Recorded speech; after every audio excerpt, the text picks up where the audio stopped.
cards in the main. However, if Shaynor is able to land a copy of Prognostic Sphinx, that could be very difficult for Danny to deal with. Not the easiest card for him to get off the table. I think that Shane's deck is much better against aggressive strategies because you have Caryatid and Courser Crew Fix to shore up your early game. But I think in a control matchup, I'd rather be on Danny's side. Yeah, keep in mind Shane has no counter spells in the main deck, so Danny gets to know that his cards just get to resolve right away. And with that, we are underway. Shane on the play, both players keeping on 7s here. Starts out with Temple of Malady. And no real early plays out of Danny's side. Shane does have cards like you mentioned, the Courser and Caryatid, which he can look to. I think those cards are also problematic for Shane in the matchup because it means that Danny's sweepers are real cards and Shane's are not. Yeah, Danny does have, if you look at the sweepers, Danny has 2 copies of Crux of Fate in the main deck, and other than that, his sweepers are cards like Bioblight, which he has 4 of. On Shane's side, he is playing his 3 Bioblights and actually has 3 Drown in Sorrow in the main deck. Shane's really looking to beat a deck that's not the one that Danny's playing. And we do see a lot of aggressive red strategies when we come to Texas, typically. You know, Festus Resendez, obviously, and a lot of the other players as well. So making a bold metagame call here and trying to capitalize on all the beatdown decks you anticipate, I respect it as a metagame call here, but in this matchup, game 1, Shane's going to be in a lot of trouble, I think, because a lot of these cards just do very little or in some cases nothing at all. Yeah, the Satyr Wayfinder there for Danny does hit a land. It hits a Yavimaya Coast. Now remember, both these players do play copies of Ashiok Nightmare Weaver, so if you can stick one of those early, it seems pretty relevant. We actually see Danny drawing one on the 3rd turn here. But none of that for Shane.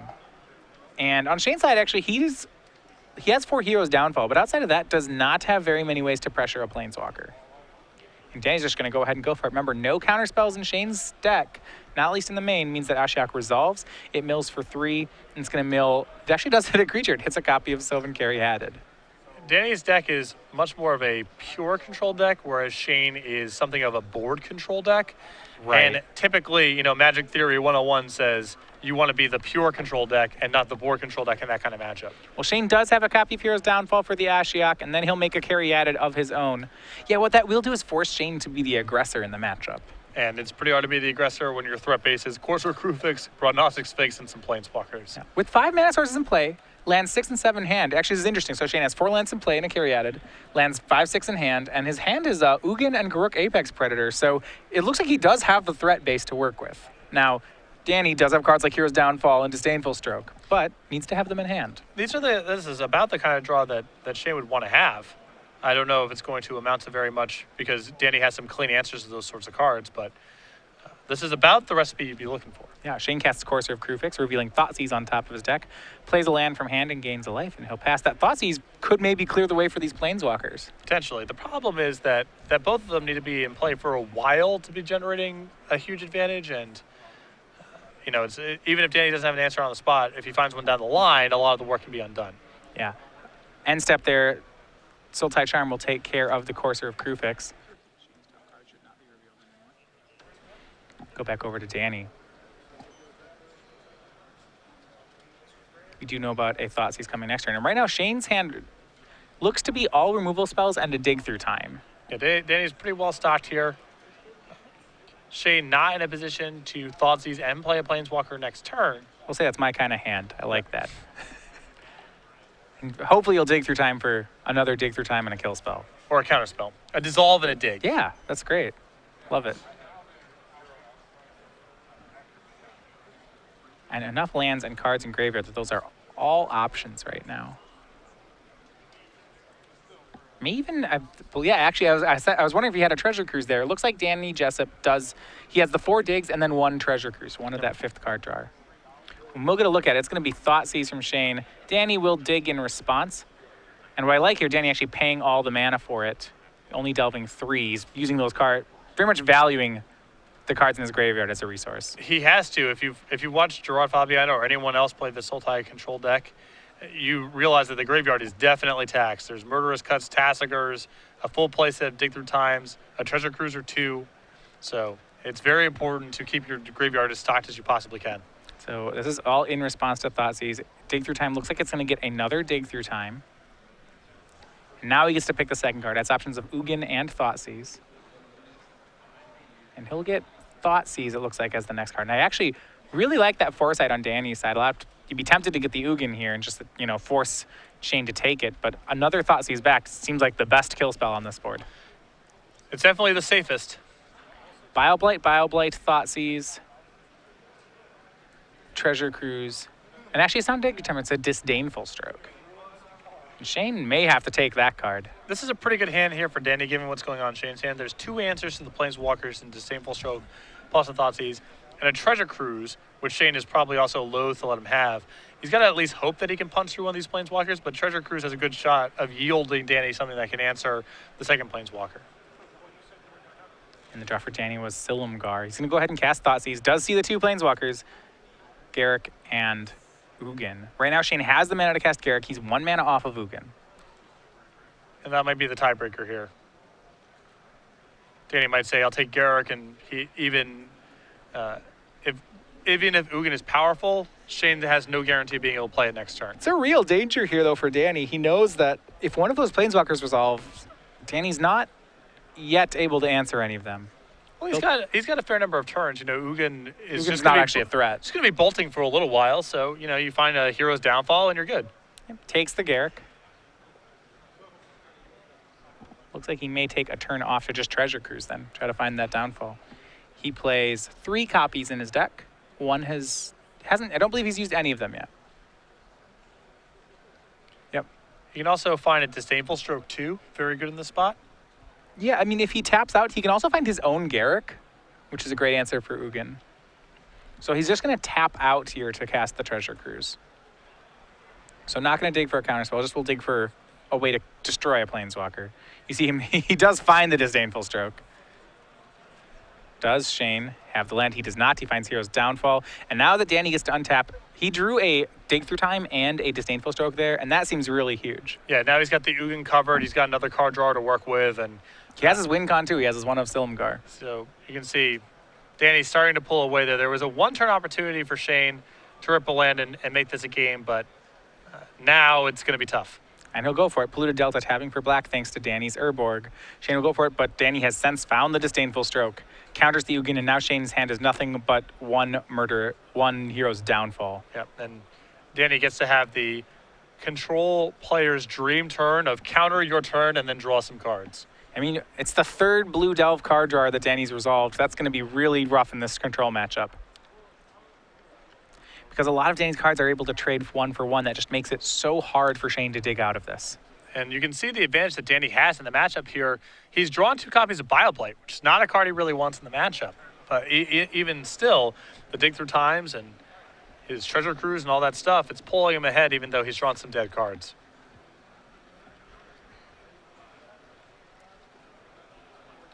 Yeah, and especially you see that game 1 in these control mirrors where a lot of the players' cards tend to be dead. We'll see how, I think it'll be interesting to see how this changes post-sideboard, when Shane's not drawing things like Drown in Sorrows. Ashiok back to work for Danny. Takes Courser of Krufix, Bioblight, and a land. And it just seems hard for Shane to see how Shane would recover. Yeah, there's not really a good thing for him to sneak through at this point, as he's down a lot of his key Planeswalkers and just doesn't have a lot of powerful cards to draw in this spot. Yeah, Danny's hand, Disdainful Stroke, Bioblight, Hero's Downfall, Hero's Downfall. Or sorry, 2 Bioblights, Hero's Downfall, Disdainful Stroke. And that Silumgar that he hasn't even used yet. So Hero's Downfall from Shane will take care of the Ashiok. We go back over to Jessup. Maybe it's time for the Dragon. Might as well. It's a pretty safe spot for it. He does have it covered with Disdainful Stroke now, and I think that was what he was waiting for, is to have that counterspell magic up. And there you go, Silumgar, the Drifting Death, 3/7 flying hexproof. It's a big one, pretty good against Elspeth, and pretty good against spot removal. Yep, Courser, the play from Shane, shows carry added on top of the deck. Shane will have none of that. He's going to go ahead and fetch away. And I think Silumgar is a pretty good example of what we should be anticipating when Dragons of Tarkir come out, because I read this card and was not really that impressed by its tournament level chops. But once this thing's in play, it's pretty powerful. Still pretty good for 6 mana, and there's a lot of cards coming down the pipeline that look to have a pretty similar story. Dig Through Time, the top card for Shane. That's a good one, but may only get Disdainful Stroked. As we go back over to Jessup, he can kill off that Courser of Krufix now with a Bioblight thanks to Silumgar. And now the question will be whether or not Shane can ever stop this Silumgar. Well, I don't think he can really kill it. I mean, he's got Ugin. Yeah, he's got Ugin. But his Ugin's gone. Right. And no copies of Crux of Fate in his deck. I don't think he can get it off the board. Yeah, I think this is just here to stay. Yeah. He could block it with Prognostic Sphinx. Okay. That's what he can. So we see with Shane, he's going to, it does the swing attack, the attacks for 3, shrinks the Courser. Danny finishes that off with a Bioblight. Now Shane will go through for Dig Through Time. And great discipline on Danny's side. Rather than Disdainful Stroking the Dig Through Time, we'll just wait and Disdainful Stroke the cards Shane gets. Well, I think he's waiting for Shane to resolve it first because, you know. You have to delve first. Yeah, but I think he is going to stroke this. Yeah, once the delve happens, it will get countered. Shane left with just a Hero's Downfall once again. Yeah, both players just with kill spells in hand, but Danny's the one with the dragon in play. He'll go ahead and swing for 3 more. Shane down to 11. Slow and steady. Yeah, Shane, no kill spells for the card.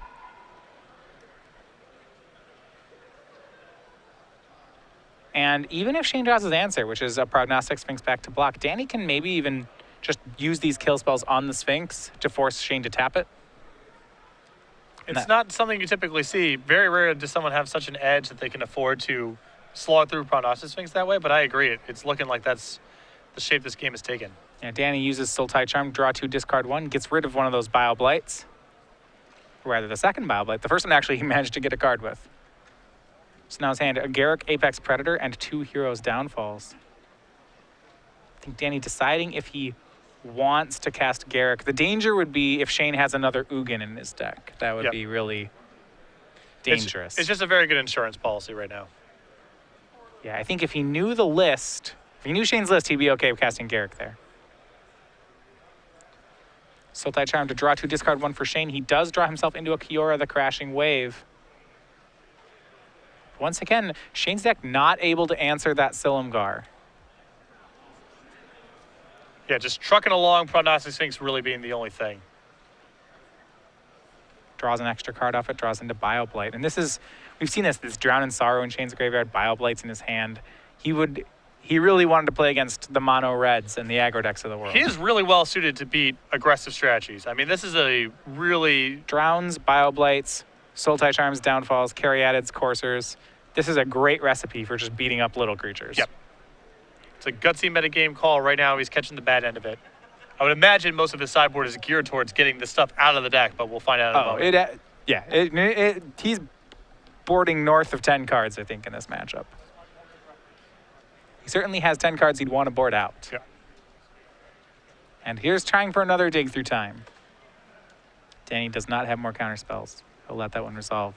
Because we know there just isn't much that Shane's drawing to. It's interesting because if you're in Danny's spot, this is a pretty bad draw. You are sweating a little bit over this, but we know the reality is Shane doesn't even really have anything to dig to in this spot. Mm-hmm.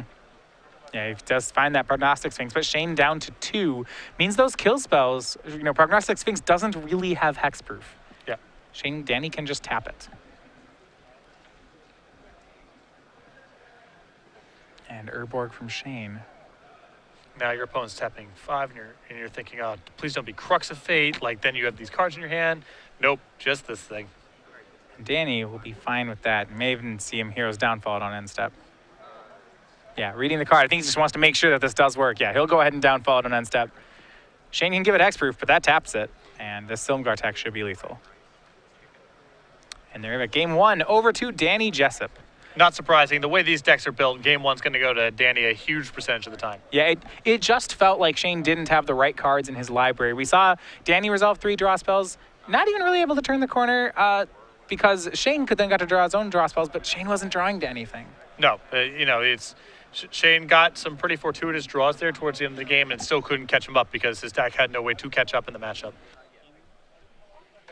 Yeah, well, let's look first. Okay, looking talked about how Shane, if you're going to build this skew in your main deck, you got to have a good sideboard. Tell me about Shane's. 2 Thoughtseizes, a Dark Betrayal, a Slumgar, 2 copies of Negate, 2 copies of Tasigur, 3 Disdainful Stroke, an Ashiok, and 3 copies of Rakshasa Death Dealer. Great sideboard here. I think the Death Dealers are very good for this matchup.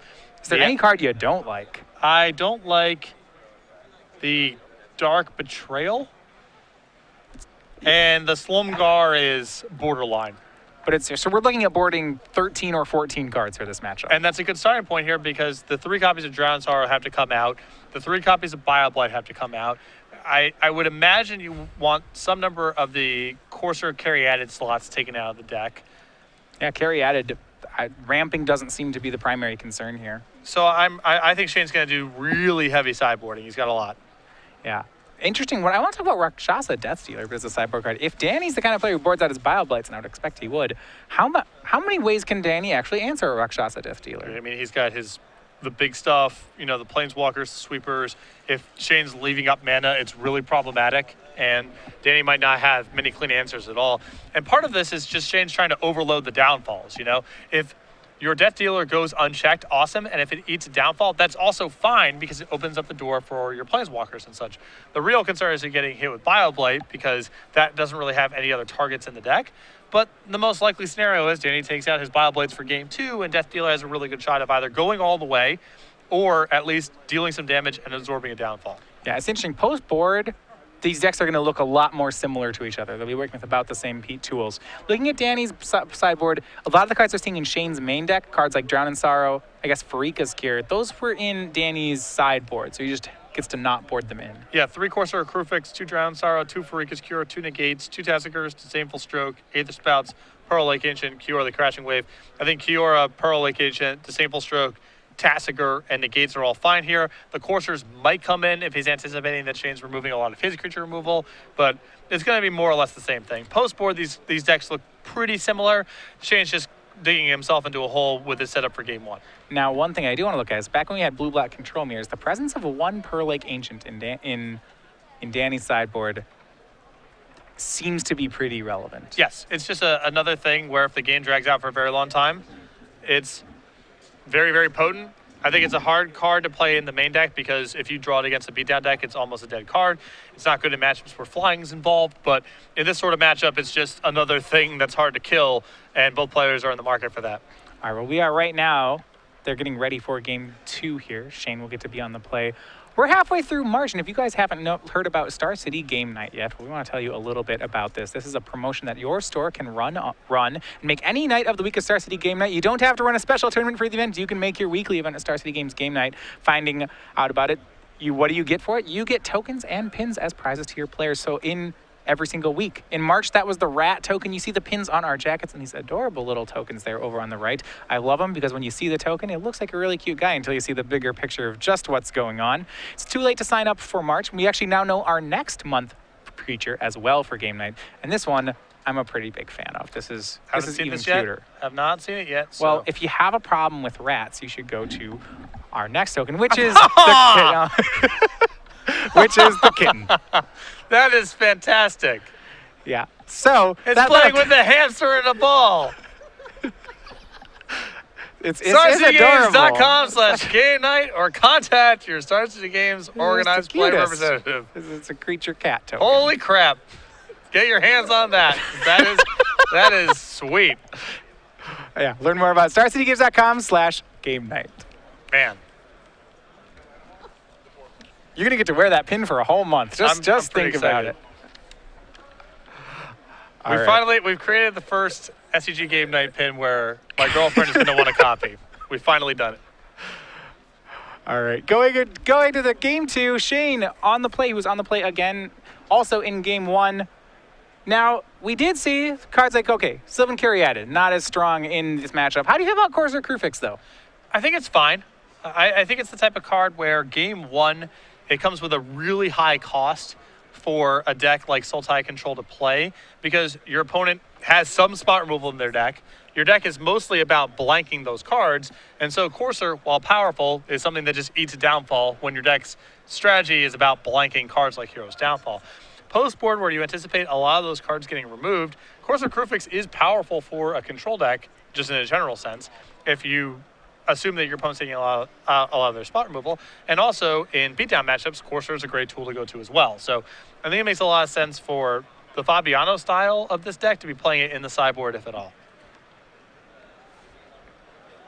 Yeah, I mean, it's interesting, right? You have a card that gains value as you go to post-sideboard games. Yeah, no, it's a very sweet, flexible sideboard. It looks weird because Corsair Crewfix is, it's 4 copies in the main deck of all these different decks. But for a deck like Gerard Fabiano's Sultai Control deck, you don't want to just play a targetable creature game 1. You look at the creature base, it's 4 copies of Satyr Wayfinder. If that gets killed, who cares? The Slum Guard is really hard to kill.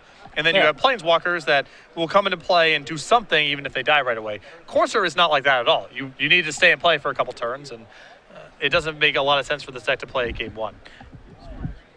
Now, that said, you still have to keep in your hero's downfalls, I would think, in this matchup, just because of cards like, I guess there are a lot of Planeswalkers, and Ashiok can be a problem. Yes.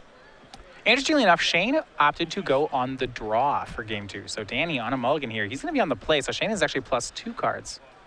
And when you put your opponent on the play and they mulligan to 5, it is just, there's no better feeling. This is as sweet as it gets. So the logic here is the matchup's going to go on for a very long time. No one's going to get tempted out of this game. And because Disdainful Stroke is in the deck, you have a pretty powerful way of breaking serve. It's unlikely your opponent just jams some big threat, you can't answer it, and it goes all the way. Plus, your deck has a lot of removal. And the upshot is that you get an extra card. You're more likely to make your land drops. So you don't see it happen very often. I've seen Jerry Thompson be pretty liberal with putting his opponent on the play in control matchups post-board. But Shane breaking it out here right now with Danny going to 5 cards. If he thinks this matchup is about raw card count, he's in a great position to send us to a 3rd game. Yeah, you see, Dan, I mean, it is hard to find really good 5-card hands with a Sultai deck. The challenge will be whether or not Danny gets to really play. This is the kind of hand where I think Corsair would be at its best. Mm-hmm. It's one of the cards that for a low amount of mana can get card advantage. Most of the draw spells in these decks actually are these large delve spells, so you're not going to really hit them on mulligans. And they get hit by negates and disdainful strokes, which both decks are packing post-board. Corsair Crewfix avoids both of those problems. Yeah, Danny on 4, so we'll see if he gets to fight. Yep. Gonna be tough. Certainly, it's hard on a 4-card hand when you see cards like Pearl Lake Ancient in your opener. Yeah, because both of these decks are about going bigger and badder post-board, they need a lot more land drops, and so naturally, mulliganing to 4 is a really rough place to start.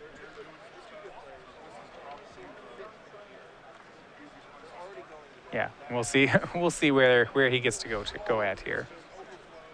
Yeah, has some lands. He'll keep. Now, what do you think about Shane being on the draw? In what sense? Well, I guess just how, he's obviously doing it because he believes this to be all about card advantage. And I mean, this matchup is, do you like it? I like being on the draw. I put myself on the draw a lot more in matchups where I feel like most of the resources are just going to bounce off of each other. It's hard to pull ahead, and it's about card advantage and making your land drops. Which, oddly enough, a lot of red mirrors have been like that historically. Yeah, actually, red decks do a great job of they just trade with each other. Now, one advantage here, Danny may not get to play, but what he does get to see is Shane has a turn 2 Rakshasa Death Dealer, so he will get to know that Shane has that going into game 3, which may be as good as he can get in a Mull to 4. It's still tough because, what are you going to do? Are you going to bring Bile-Blight back in your deck? That seems like a hard thing to do, but it is valuable information to have nonetheless. Yeah, Satyr Wayfinder from Danny. I mean, what he's looking for on these mulligans is just land drops and then hoping that one of his threats matches up in a way that Shane can't answer. I mean, he does have Tassiger in hand, so that's a plan. Tassiger goes unchecked, hopefully. I mean, it's unlikely. Shane's deck's got a lot of removal for Tassiger, but if it goes unchecked, you make your 4th land drop, you start drawing some cards, and you're right back in it.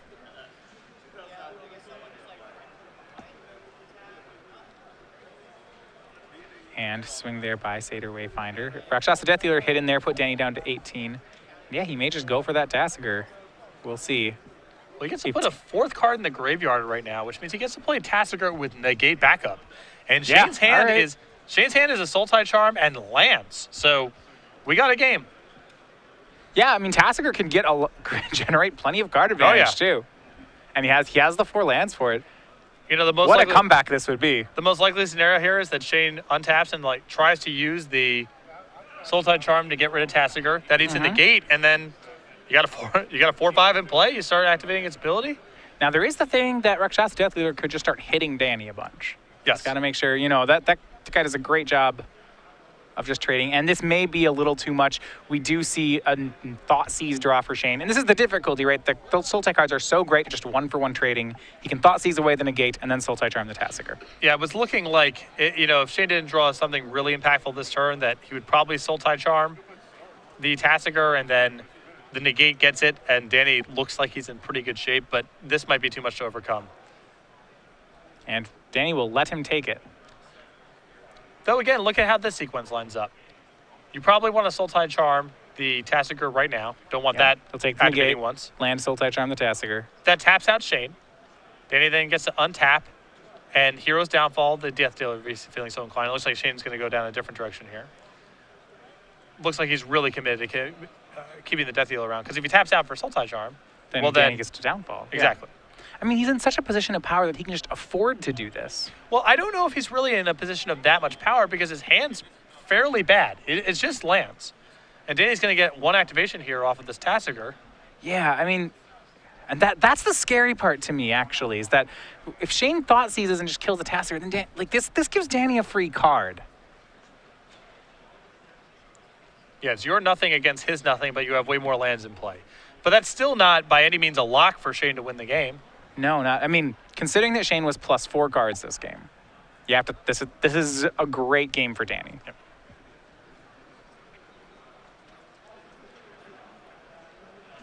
See here, cracks a land, and you're right. He's just looks like he has just 4 lands and a Sultai Charm. Death Dealer will swing. Danny end step is going to activate the Tasigur. Mills Ashiok and Downfall.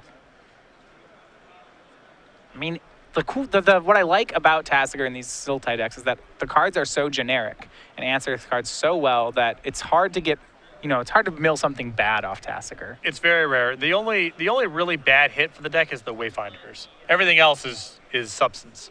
So what I do like what Shane's done here is he's seizing on the fact, capitalizing on the fact that Danny is low on mana by just always leaving up Rakshasa Death Dealer. For the turn, Danny drew Disdainful Stroke, and he'll play another Satyr Wayfinder, gets to mill into a land. But it would take a lot. It takes a lot for Danny to ever kill this Death Dealer. Yep, and that's part of the reason that Shane gave him the Downfall. He's saying, I don't think you can really use this profitably. Death Dealer swings, and Shane's going to take. Danny will take. He just takes 2. And another land drawn for Shane. His hand is just lands right now. The problem here is this game's being played at a pretty slow pace. Shane's committing all of his mana right now to keeping the Death Dealer alive. He's not pumping at all. Danny is equipped with 2 chump blockers. So Danny, the way this game is shaping up, has quite a bit of time. Right, and he has a Disdainful Stroke in case Shane found a business card. Which he did. Ugin is now in Shane's hand. Swing by Death Dealer once again. I mean, and if Shane even goes for the Ugin, Danny can just Disdainful Stroke, and then he gets the Death Dealer on top of it. He gets the Hero's Downfall. Yep, and right now, Danny's doing just fine in the damage race, too. Shane's going to go ahead and pump Death Dealer. We'll see if that's enough to get a Hero's Downfall out of Danny's hand. It is. And a lot of this is a concession to mana. It's not looking like there's going to be many other spots for Danny to use this Downfall, and he wants to be able to Downfall and Disdainful Stroke in the same turn, so getting the Downfall out of his hand now is pretty mana efficient. And Danny's actually picked up a Pearl Lake Ancient in his hand, and his draw for the turn was Dig Through Time. This could be a huge turnaround for Danny Jessup. Yeah, I think that Danny may just say, he might just take his lumps this turn. However much Shane wants to dump into that Death Dealer is fine, and that allows Danny to hold up Disdainful Stroke and cast Dig Through Time and really start pulling ahead. Despite being down 4 cards, it feels like Danny has pulled even in this game. Death Dealer swings again, no pumps. It's Courser of Krufix now from Shane. Glance over at his top card. He still has an uncracked fetch land in play. His top card is an island. But Shane hasn't played a land yet for the turn, so this is a free island for him. He's going to go ahead and fetch. I believed it was a free island for him. Perhaps it was not. Yes. It's pretty curious otherwise. And in response to that activation, Hero's Downfall will be cast by Danny. Yeah, I don't think that was a free. I think he had not played his land yet, and Danny doesn't want him to get the free land. Yeah, no reason to. He's going to use the downfall on the courser here anyway, because this allows him the mana left over to hold up Disdainful Stroke in case Shane does something. And if not, he can cast the Dig Through Time. Untap and keep trucking along. So now Shane gets to go ahead and fetch, but he went ahead and fetched for a swamp and plays a land out of hand. And end step, Danny's going to go for Dig Through Time. Let's see if he can get something good here. There is no counterspell in Shane's hand. This will resolve. Yeah, a hand of just Ugin and Downfall. And we already know Danny has an answer at the ready for the Ugin if he decides to pull the trigger on that. And at 11-6, despite Danny's done a great job of raising this Rakshasa's Death Dealer. Yeah, Shane's been very conservative with his mana. He's been committed basically all of it to allowing it to not get killed.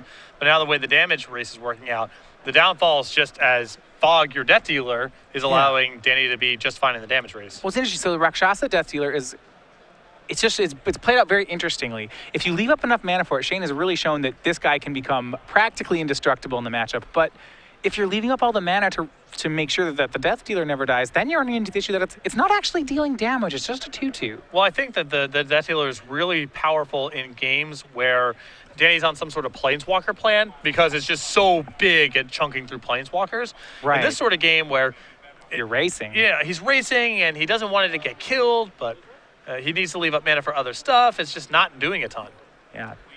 Found 2 cards there. Draw for the turn was Opulent Palace for Jessup, and he'll put Shane down to 4 with these Satyr Wayfinders. And at some point, Shane's going to have to put on the brakes.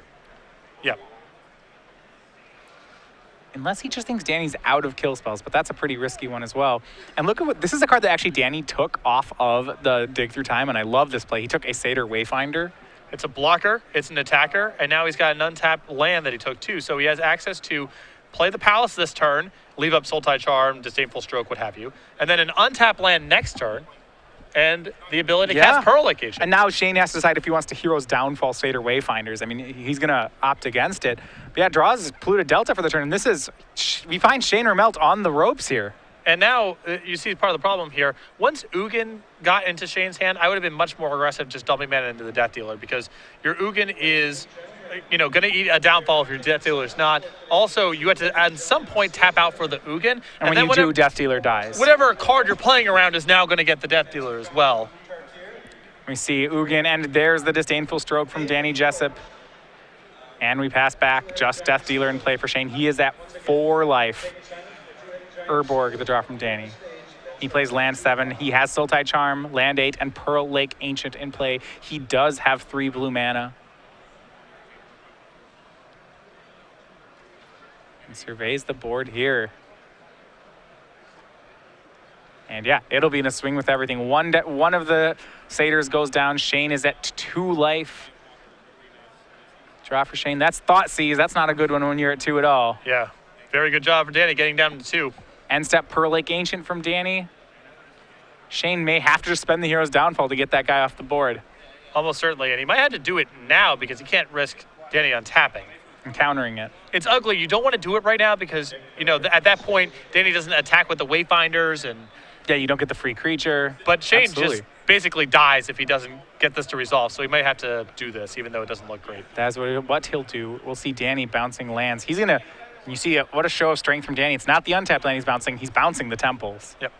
Well, he can take 1 untapped land. He's got nothing else to do. He still sets him up for, on turn 7, being able to Pearl Link no matter what happens. And he gets some scries in the meantime. All the cards back to his hand. We're back over to Danny Jessup. In control here. Draws Sultai Charm for the turn. Full grip now. A lot of them are lands, but yeah, he's stocked. Hard to remember that one of these players mulliganed down to 4. On the play, too. Yeah. We were talking about this like this was certainly going to game 3, but what a turnaround for Danny Jessup. Yeah, Danny's done just a great job of the scarce few resources he has maximized them, and I don't necessarily feel like the same thing is true on the other side of the table. Yeah, Shane certainly on the unfortunate side of getting more lands than he bargained for, but had resources of his own. It just seemed like Danny was able to get around them. And draw 2, discard 1 from Danny Jessup. Finds Garruk Apex Predator, more lands, can discard some of his tapped lands. You see Opulent Palace, looks like it's going to be the discard off this. Yep.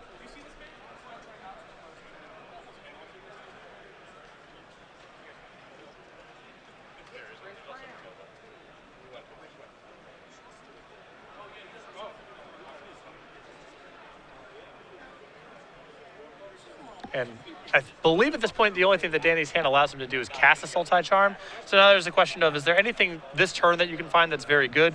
Or are you better off just waiting a little while and hope maybe Shane produces something that you can target with the charm? Yeah, Prognostic Sphinx the draw from Shane. It's something that could stabilize as a blocker. Yeah, Sphinx is not shabby, but it's still not going to be an answer long-term to Pearl Lake Ancient. We know that Danny, with the Sultai Charm, has the opportunity to tap down the Sphinx at least once. Well, and the frustration for Shane is that he does have the long-term answer in his hand. It's the Thoughtseize. That's how he gets rid of Pearl Lake. But at 2 life, that's no longer going to work. The only life gain in Shane's deck post-board is those copies of Courser of Crewfix. So until he hits one of those, he can't Thoughtseize.